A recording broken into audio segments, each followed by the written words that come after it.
Welcome back to another technical deep dive here in the Debug Zone. Today, we're tackling a big question and breaking it down with insights from other users. Hopefully, this clears up some misconceptions and helps you get the answer you need.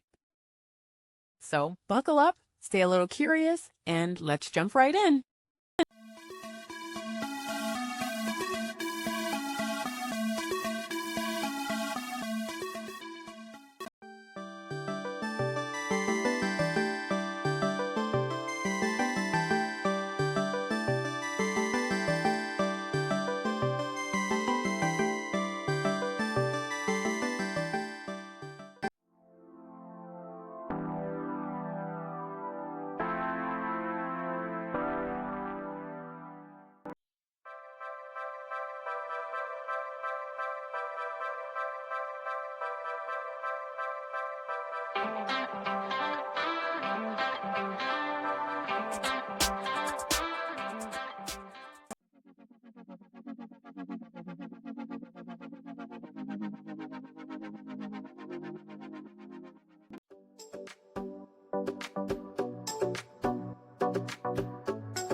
And that's a wrap.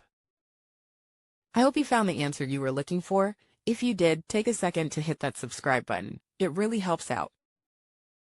And let me know in the comments which solution worked best for you. See you next time in the Debug Zone.